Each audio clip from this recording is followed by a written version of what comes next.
నటుడు Rajendra Prasad David Warner Australia cricketer మీద చేసిన వ్యాఖ్యలు ఇప్పుడు సంచలనంగా మారాయి.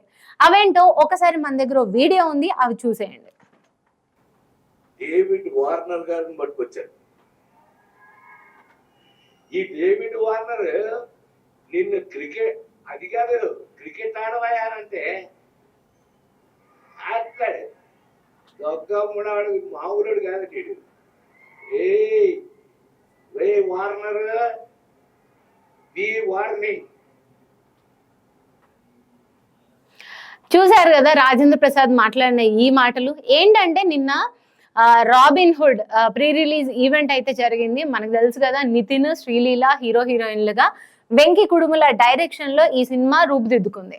అయితే దీనికి సంబంధించిన ప్రీ రిలీజ్ ఈవెంట్ లో ఎవరైతే ఆ సినిమాలో యాక్ట్ చేసిన వాళ్ళు కానీ లేకపోతే ఇండస్ట్రీ పెద్దలు మాట్లాడుతూ ఉంటారు కదా, ఆ టైంలో రాజేంద్ర ప్రసాద్ గారు మాట్లాడడం జరిగింది. అప్పుడు ఆయన డేవిడ్ వార్నర్ ని ఉద్దేశించి ఈ మాటలు అయితే అన్నారు. ఆయన్ని క్రికెట్ ఆడవయ్యా అంటే పుష్ప స్టెప్పులేస్తాడు అంటూ ఓ చిన్న, అంటే ఈయన మామూలోడు కాదు అంటూ ఓ చిన్న మాట అయితే తూలారు. అది ఇంట్లో చిన్నపిల్లల్ని లేకపోతే కొంతమంది ఇళ్లలో కొంచెం ముద్దుగా కూడా అంటారు ఆ మాట.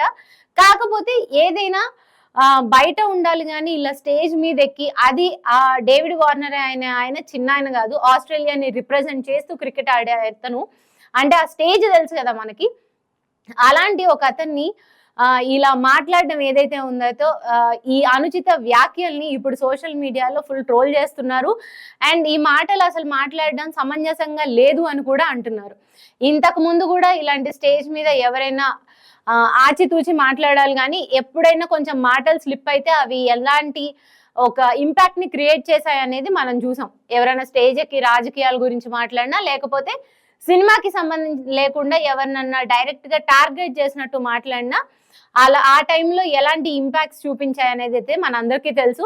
ఇప్పుడు రీసెంట్ గా రాజేంద్ర ప్రసాద్ గారికి ఇంతకు ముందు ఇలాంటి ఒక బ్యాడ్ నేమ్ అయితే ఎప్పుడూ లేదు. మరి చూడాలి దీని మీద ఆయన ఎలా స్పందించి, అంటే ఈ ట్రోల్స్ ఏవైతే జరుగుతున్నాయో డేవిడ్ వార్నర్ ఫ్యాన్స్ ఎవరైతే ఉన్నారో వాళ్ళు ఆగ్రహం వ్యక్తం చేస్తున్నారు. మరి దీనికి ఆయన సారీ చెప్తూ ఏమన్నా ఒక వీడియోని రిలీజ్ చేస్తారా లేకపోతే ఏమన్నా చెప్తారా అసలు సారీ లేదా అనేది అయితే ఒకసారి చూడాలి.